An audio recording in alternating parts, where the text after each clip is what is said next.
pain, honey? I go, she's hurting. She's just hurting. She's suffering. And so instead of like overstanding, he goes, understanding and understanding. Okay. Did I say that out loud? They think you came that on your own. You're such a smart kid. Try talking. Yeah, because what might happen is it might go. I need to make sure it doesn't go dark, right? Yeah, if it goes dark, That's probably bad. it'll pause. We're like, I don't want that. You'd be a great director. You would be great. Take this out. Just Minimize it. So my kids are all raised here in Marin, and Brian, who's a doctor, and Connor, who's a comedy writer. He had a sitcom called Workaholics. I love that show. Workaholics. It was on 8 years, I think. It was on a long time. Yeah. Really? Comedy And I was Central. like, me, my life. Comedy Central, yeah, very fun. And then my daughter's a therapist. Therapist, yes. She I know a styles therapist. hair and listens to life situations. And they tell a lot. Can you Yes, even they hear do. me, by the way? I should be there, but not Because she's great. a head masseuse. Yes. I'm there, but not great. Yep. Yeah, okay. That's fine. There, but Very not great. distant. Yeah. Well, that's what happens when you only have 3 professional microphones and 3 backups.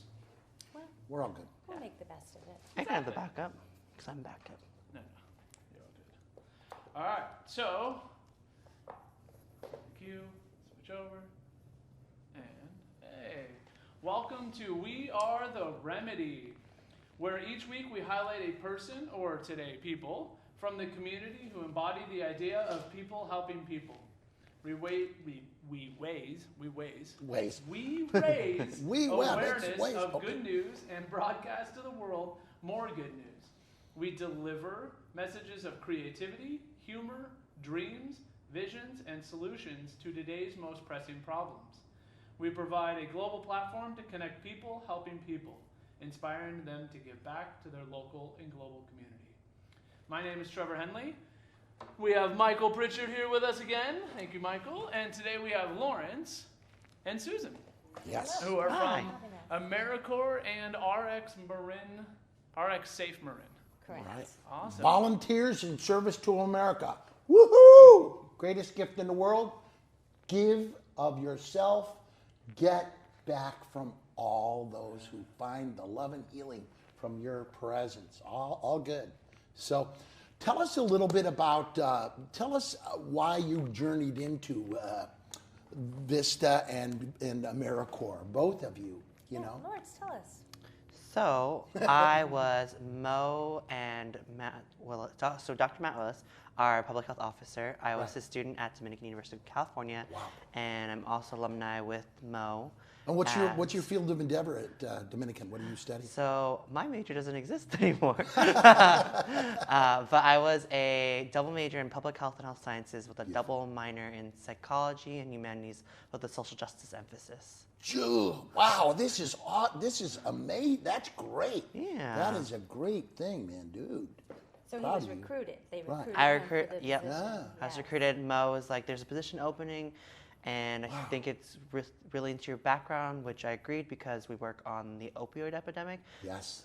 in Vista, and Susan and I will tell you more about that Right. later, especially Susan. It's her Prevalent field. now in America, across Yes. America, with fentanyl and all this. There's Okay, an Susan. opioid epidemic killing Americans. I first volunteered at RX Safe Marin. I started volunteering and joining a community-based prevention action team after the death of my son. He died of a prescription drug overdose in 2013. He was using codeine cough syrup in a concoction made popularized by rappers called Scissor, the Purple Dank, Right. or the Lean. Right. And he was 23 years old. And when he passed away from prescription drugs, like, I really had no idea that people used prescription drugs recreationally. Right. And so in my effort to heal from the grief and tragedy, I decided to learn more about this prescription drug crisis. Setting all of that aside, you are a remarkable spirit, and you honor your son. You honor him. My work with AmeriCorps, one of our CBP meetings, Maureen Mo said we are blessed to be getting 2 AmeriCorps Vistas at RX St. Marin, and would you be interested in being one of those positions?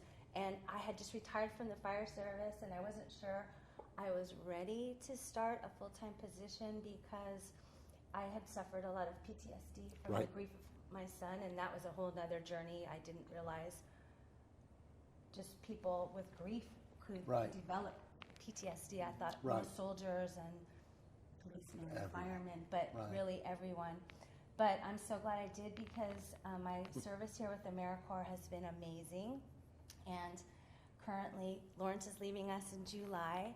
So we will have a position at RX Safe and Community Health Prevention. RX Safe is a community coalition that's sponsored by Community Health Prevention, which is a division of Health and Human Services of the county. But Community Health Prevention is awesome because it's prevention. So we're always working on. What do you say to the young people out there, both of you, Susan, and I think that you and Lawrence we're honored by this. What do you say to those young people who might be in quandary? Why would you want them to volunteer and to come in? Because what have you learned about yourself, and what have you learned about yourself in doing this work? Yeah.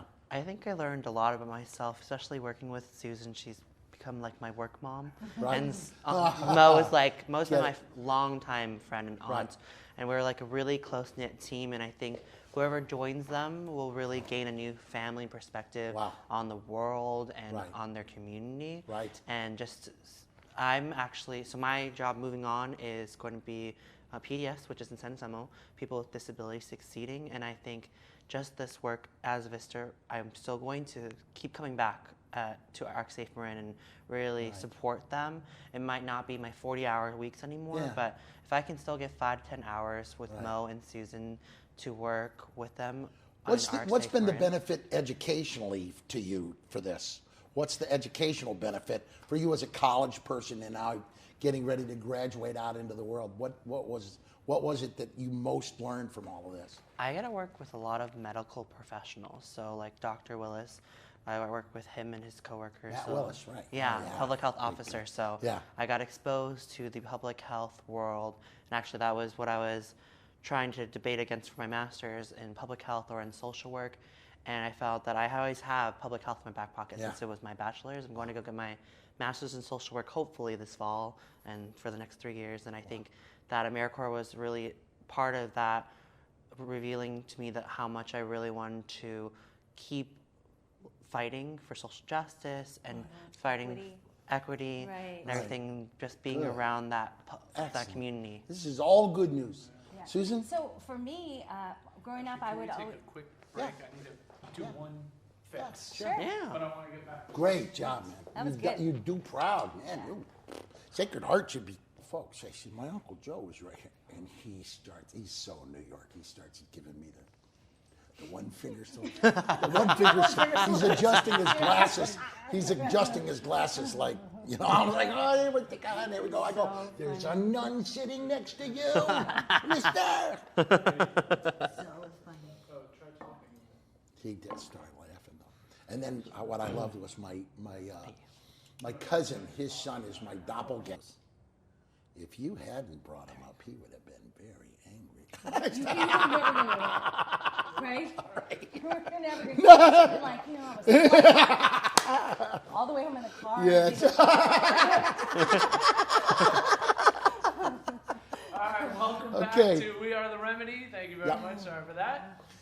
Now, Susan was going to share why it's important for young people to get involved with Vista and AmeriCorps. Yeah, it's a great opportunity. Not for the you may have a passion for a certain aspect of the job, but you learn so much about, especially in my community coalition, about how the county works, how systems work, where resources are available, how you can be of service.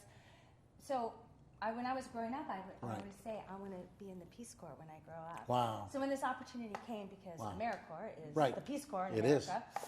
It is. So it was just awesome to see it come full circle. And also, I felt like for the longest time, like I was this fish in the wrong pond. Wow.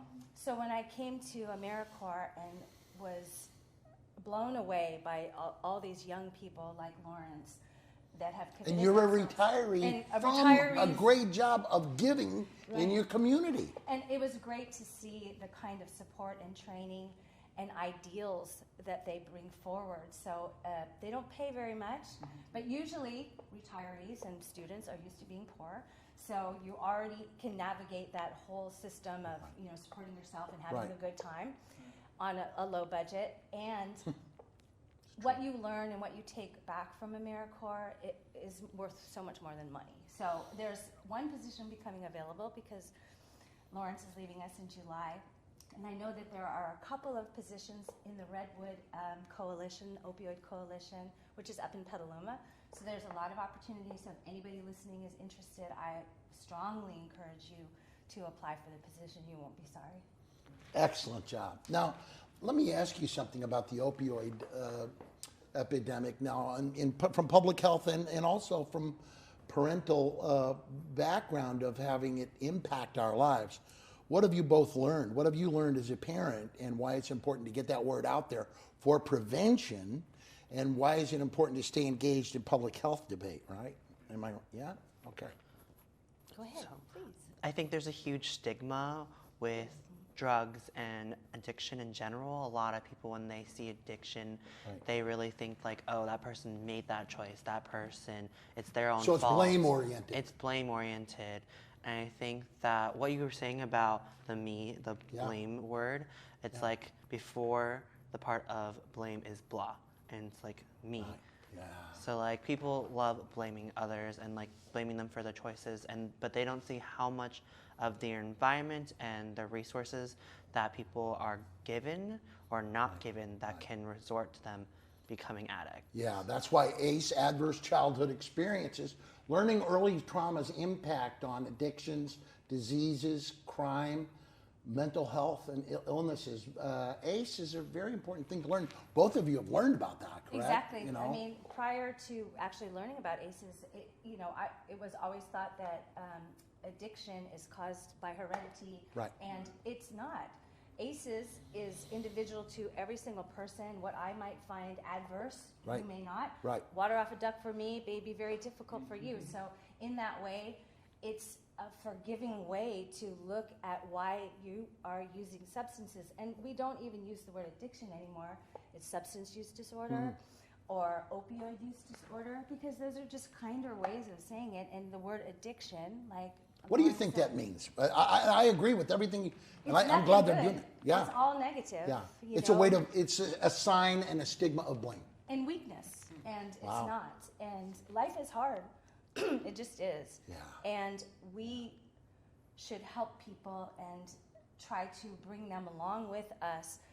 The road to recovery from a substance use disorder is paved with stigma, and it's bumpy, and there's broken promises, there's lies, and there's sadness, but there's also hope. And so at the county, we always advocate for harm reduction strategies, like using the naloxone. Right. And naloxone training is 5 minutes. And Explain that to Yeah, the... naloxone is a nasal product that will revive people that are in opioid overdose, and that's from fentanyl or regular opioids and synthetic opioids. And it's administered through the nose. It's very fast. It has no other use. It has no other purpose. And in my opinion, if we want to think big, you want to really be a soldier in this fight, I think naloxone should be available at every AED, in every public building, because they're just life-saving measures that have no other use than to save lives. So you want to say, oh, well, why would you want to do that? These people, they're weak. No, they're struggling. And it's hard to build up different tools in your toolbox. If that's the only tool you've had in the toolbox, it's hard to quit that tool. So you're going to have setbacks. So it's, one step backwards for every 2 steps forward. And it's a hard road, and we need to be kinder, and we need to look at people suffering. Listen, there's no shame in that game. Right. There just isn't. Life is hard. You have turned your grief into incredible resolve and a brilliant, brilliant, brilliant assistance to a community.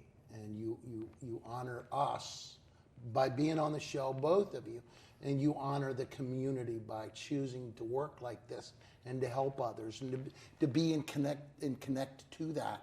And then the thing that you're talking about really is there's so much loneliness out there, so much sadness and disconnection. What are ways we can address, and why do you think it's so important that we get some kids involved in the battle to not really a battle, but the journey to become people who are involved in making community unity stronger, wiser, better, more connected to the greater good? What are ways we can do that you learned at Vista? Lawrence is really great at this. Yeah. As a young person, I'm always so inspired by his Right. open heart and non-judgmental. And I found that Wow. many of the young people, if not every single one that I've met from AmeriCorps, has that same core inside of them, that loving acceptance. So please. You fill us with hope. Yeah, that's, you know, I was like, it's true. I feel good Yes. right now. I think the younger we start, so the better chances we have in fighting this battle against the opioid epidemic, creating stronger communities, as you were talking Right. about, giving children different options other than falling into that trap and into this loneliness that we talk about. Yeah. And obviously, it's something we can't escape in general. Sometimes loneliness happens, and it's Right. a human Condition. condition. Yeah, sometimes, Yeah. yeah. You It's are a experience. remarkable young man. You fill me, and both of you fill me with such hope. How do we help our community? Like when I met Trevor, he was a young man. He was on my show, and he was remarkably brilliant, like you are. I mean, we sat there, and we had already been through Columbine, through a school shooting, which was incredible, and we decided we had to sit and listen, and like we're doing now, Right. to be the remedy to figure out what are solutions that we can come up with to help. And he was brilliant then. What do you think that you're learning because you're in the community, you're in Rotary, you're a brilliant young man, and you have desire to inspire studios, which is about what we're just doing right now. What are you learning from listening to this conversation? I mean, the one biggest takeaway so far is the younger you can start educating, the better. I mean, I say it now like I'm an addict, you know, because that's what I was brought up understanding the word was. But I'm 5 years, a little over 5.5 years in recovery. But I know from day one, or for the rest of my life, I'll be an addict because I can still see the tendencies, there's triggers. But without knowing, I've only learned it through experience. I had no The hard way. knowledge. Yeah, the hard way, which is the only way I know, apparently. Right. And many other addicts or substance abuse people Yeah. have that same feeling. And I know that, you know, I didn't understand it. I didn't understand that I was going to become an addict. I didn't understand tendencies. I didn't understand when I was starting, going through it, someone else reaching out and saying, hey, do you have any idea what's going on in your life right now? By being a witness to my life. And I think the younger you can educate and just make awareness. It's all about raising awareness. So you're role modeling on the way through, like Lawrence is, and Yeah. then you're role modeling as a person who's a retiree, staying involved in the journey to it's lifelong learning, Yeah. it's lifelong wisdom. Yeah. So when we say recover me, Right. recover we, recovery, right? So, wow, this is all Marin good. County is a unique area because Pretty enlightened, isn't it? well, and we rank the highest on so many scales when they are ranking counties and cities across the country. You know, in our health, in our income, in our education, we are on the highest levels of the scale. But we are also on the lowest levels of the scale for excessive drinking, DUIs, and prescription medication. Where's that pressure coming from, Susan? And I think that both you guys, Lawrence and Susan, you have insights that we need. And I mean, really, because you're on the front lines. You know, we're out helping educate here, but you guys are on the front lines. Why is that? What's the pressure here in Marin that you have perceived? That's a really very difficult question. But I'm going to tell you something. If there's anybody that's up to the answer, Yeah. it's you, Susan. I can say that I think that a lot of it is attributed to the work hard, play Play hard. hard Play harder. Yeah, mentality. And Right, got it. also, I think with affluence comes this, a pill can take care of things. Right. Perhaps people aren't working through. And a lot of it has to do with people's feelings. Like, if you have grief Emotions. or sadness, Right. you want to take those feelings and sort of push them away because they don't make you happy. They're not good feelings. You're trying to They're numb out? bad Right. feelings. Yeah. Well, and it manifests itself. You have to embrace all feelings because that's what makes us human. That's authentic. And that's how you learn. Right. And that's how you change and grow. But when you don't embrace them, push them away, they manifest themselves. They have to come out. So that's my opinion of it. Yeah, no, that's brilliant. I mean, it's a brilliant insight. Less big pharma, more big dharma. Exactly. Right. And then that's the hard work. That's the digging deep. You know, when you have sometimes, I've learned through my tremendous grief and sorrow that embracing those feelings and leaning in at those times have helped me move forward. Listen, you're never going to get over some things. That's just the way it is. But you can move forward, and you don't have to get over everything. Some things are unsurmountable. That's a part of you now, and it's never going to change. But how you deal with that and how you move forward and how you become positive about it, turn it around, that's the real work, and that's the hard part. You are a gift. You are a gift. Not just to me, but to the community and to people who are going to go through this. So, bless you for the choices that you made. Bless you for the life that you've lived. Bless you for the wisdom that you've shared and the insight of emotional intelligence, which is so profoundly important. And the profundity of it will probably not be felt for a while, except for by you. But I promise you there are people that are right now sitting there in the core of their spirit, soul, character, being, feeling everything that you've said resonate with them. So good Thank for you. you. Thank you. You're welcome. When you started to lean into that hard work and going through it, you reached out.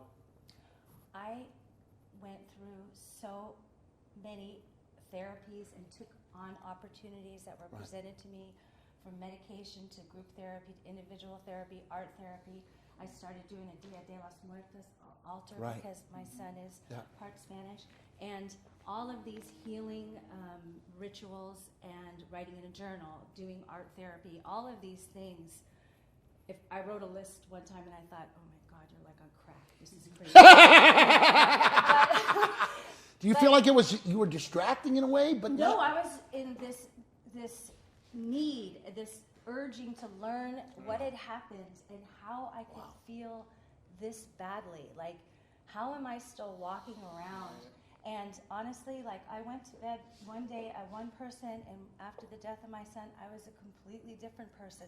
And so somebody who has a physical, let's just say you hurt yourself and you have to learn to walk again, Right. or feed yourself. Those are physical things you can see. But experiencing these things internally, nobody that sees you understands or even knows, because I'm really good at smiling and, you know, pushing through. But they don't know the struggle, the daily struggle of it. So Why is it important for us to be gentle with people out there? Why is it ever so you important? never know what they're dealing with. You have no idea. I would take the bus to work every day. I called it my bus of sorrow, and I would cry all the way to Mill Valley and all the way back, and try to be really quiet about it because I don't want to make people feel uncomfortable. But that's what I needed to do. And one day, a lady came up to me and she just touched me on my hand and on my knee and said, "I don't know what you're going through, but I pray for you every day." And I was like blown away by that because Connection. Yeah. and it happens. And if you can do that for somebody, if you see somebody hurting, you just say hello to them, smile at them, look at them, it would cause so much healing. It really would. You're like a breath of hope in the world because you have garnered such wisdom from your grief and sorrow. I see why Lawrence calls you his work mother, because you want a mom who understands, and you want a coworker. And why is it important for us to have coworkers that we connect with on an emotional level that can inspire and heal us at the same time? The same with you. I mean, why is it so important for that as a young person? It's really important because for personal growth wise, I can go to them for questions. Right. And it's not just Mentoring. Yeah, mentoring, and it's not just staying at that office. It's we have lunches together, we go to each other's parties, and they're going to go to whatever events I have in the future. I know that like I can count on them to go to my like wedding or my graduation, or we actually talked about that when I graduate from my master's in social work, that Susan would come down to LA and we just like have a trip together and celebrate together. And so and Mo obviously is going to come to this trip too. And it's a gift really to work with young people. I've said it before. I mean, the open-hearted, open-minded acceptance that these young people have just inherently in them, which is so different from when I grew up, is inspiring. Yeah. Yeah. And it's something I learned from all the time from Lawrence. Right. Yeah. Inspire comes from the Greek word to breathe in the spirit. Inspire. So the great gift is, and this is something I just want to share with you, there's a new book out called The Second Mountain, and I'd like for you to read it. It's by a guy named Brooks in New York, who's a New York Times writer. And what he shares, and this is recently, it's coming out, I think, today, and what he says about the second mountain, our first mountain is ego. We think that if we're successful, we have money, we have fame, we have fortune, we have recognition, that we'll be happy. And he said, it's a lie. It's a lie, we won't be happy. But he said, the second mountain is relationships and how important they are to the healing process of our lives. And when you're into that second mountain, because he described on CBS the other day with Oprah Winfrey's good friend Gayle King, he said, you know, my wife divorced me, and I was a successful New York Times writer. I'm on PBS all the time. And he said, and all of a sudden, I'm at home, my kids are all off at college, and I'm opening drawers for utilities and utensils, and there's nothing in there but Post-it notes. And I find that I'm lonely and disconnected and grief-stricken and sorrowful in all of this alleged success. And that's when I realized that relationships, just what you two are talking about, second mountain. It's the second mountain. So I'm so inspired and happy to have met both of you. I just want people to see that the remedy for all of our grief, our sorrows, our addictions, our things, is human connection, human medicine of the heart and spirit. And taking pills or medicines or street drugs or any of the pharmaceuticals that we think we'll get high off of numbs us out to a world that we need to engage in and be part of. And you learned that. And I mean, I look at you as a remarkable reflection of everything that's powerful about Rotary and being connected to the greater good of the global community. He goes out and he's very humble, but he goes out and he films remarkable surgeons helping youngsters with cleft palates, who they give, incredible smiles back to, and they hand them back to the moms who now know the life they may have had is now restored to a life of promise and hope. And that's the kind of thing. And with you, Lawrence, just that a young person shows young people how important it is. You make me proud to be a person who's watched your journey and listened to your journey, because it inspires me to think, because we always hear this thing, kids don't care anymore, young people don't care, they don't get it, they're really a bunch of self-good people. And then I meet you. I breathe in the hope, and I go, wow, we're fine, come on, everybody, calm down, lighten up, amenity of serenity, thankful and tranquil, grateful, not hateful. And no, but it's true. Yeah. When I went to that convening to be in a room of 400 Lawrences, you know what? That was scary.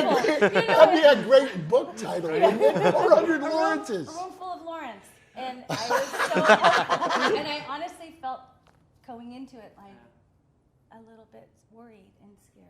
But if these are the people that are taking over the world and coming up and showing us the way, and I'm here for it. And having worked in fire service and seen sacrifice and seen sorrows, seen vulnerabilities, and endured past that, and been part of connected to women and men willing to give and sacrifice and to live authentic lives of collaborative unity to build the greater community and keep it safe and prevention-oriented, protected, you now, as a person, fill up with hope seeing a room full of Lawrences.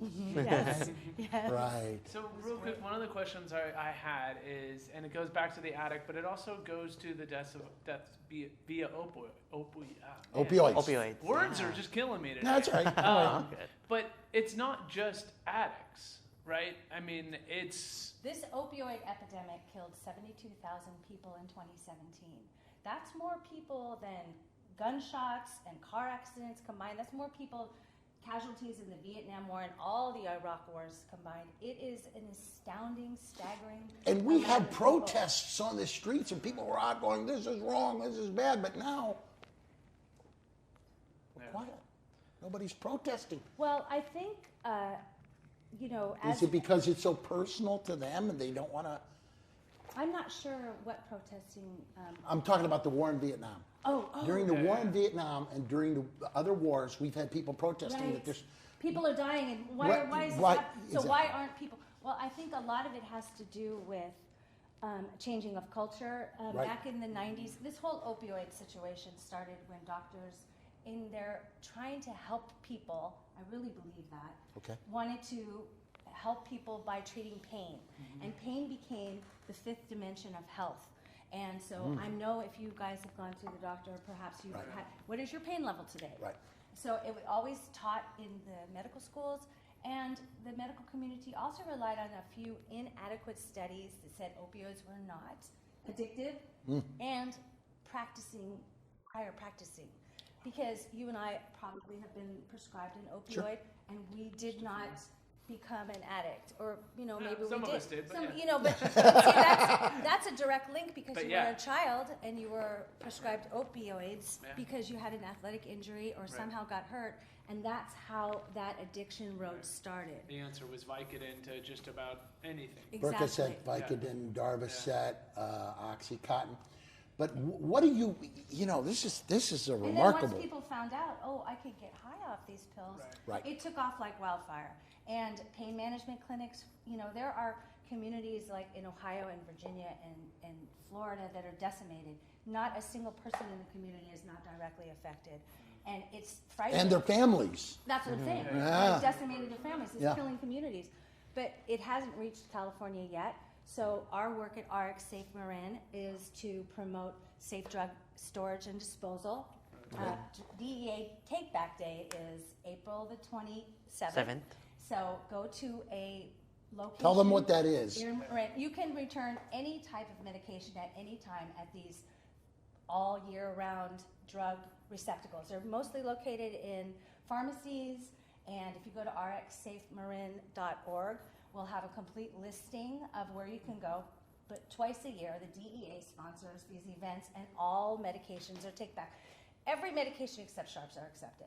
Liquid medication, over-the-counter medications, vitamins, prescription medication, and it's helpful not just to keep them out of the hands of people that are going to misuse them, Right. but our infrastructure, our waterways, our sanitation is not designed to take these medications. Flush down the toilet. Flush on the toilet. So we're almost out of time. Right.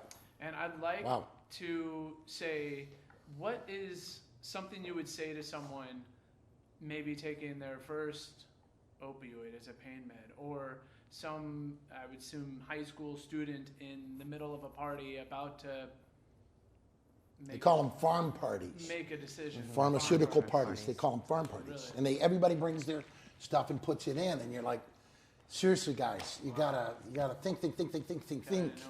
the main thing I would tell young people, because let's face it, they're not going to listen to say, don't do it. Right. I would try to tell them to try to devise some strategies so that when these opportunities present themselves at parties, that they already have a stacked answer, right? I'm going to take the SAT tomorrow. I have to work tomorrow. So that they can not say no and feel odd about it, Left and- out, but whatever. really say Stigmatized, no yeah. Right. because that's what they want to That's do. what they want to do. So They arm wanna yourself do with something to justice. say. Wow. All right. Do you have any man. thoughts? Yeah, I agree with Susan. Just preparing yourself, that's public health. strategy is just to prevent. And so, like we were talking about, Jesse Garrity, this one of our coworkers, she's devised a plan in order to just educate the youth, peer-to-peer. Peer-to-peer, yeah. And so we think that that's the strategy that will work best soon. And so we're testing it out throughout the grades. And we would switch the subject every year. Wow. So that 1 year could be about marijuana, 1 year could be about vaping, 1 year could be about opioids.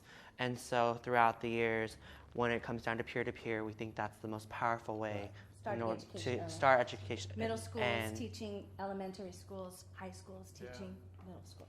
And that's what you mean by peer-to-peer. Right, Peer-to-peer. Good.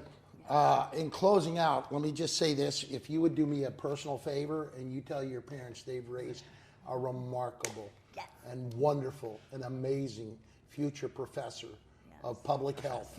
You can look at me. You will be a great teacher. You are a great teacher. You just showed how great your teaching was. Don't underestimate yourself. You're a genius. And for you, I just thank you so much for what you've chosen to do.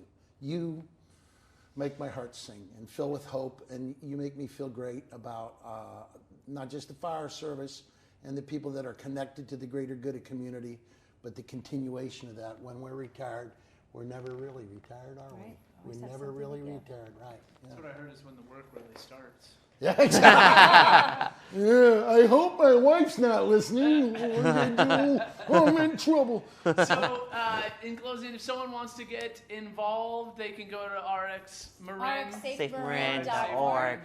You can dispose of your prescriptions and all your medications this coming up week. And you can be a soldier in the fight by just talking about prescription and opioid use. Website for RX Marine? RxSafeMarin.org. And And then we really appreciate that you having us here today. Yeah, Oh, It's we're awesome. honored. You're welcome. Yeah, thank you. Man, very much. you guys And then were a if someone gift. was interested in more learning about AmeriCorps Vista, Definitely, you can hit me up on my email, skim.marincounty.org. You can go to AmeriCorps Vista. It's kind of a difficult, it's not as easy to apply, right, as it would seem. But if you need to contact us, hit us up on an email and we'll get you.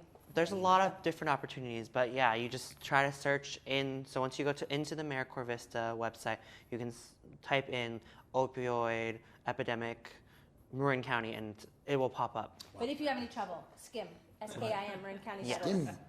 perfect, awesome. Well, thank you very much for joining us in this week's episode of We Are the Remedy. Thank you very much, Lawrence. Thank you, Susan. And as always, Thank you. very Thank much, you. Michael. This is be the medicine for a better world out there, folks, as these two wonderful humans are.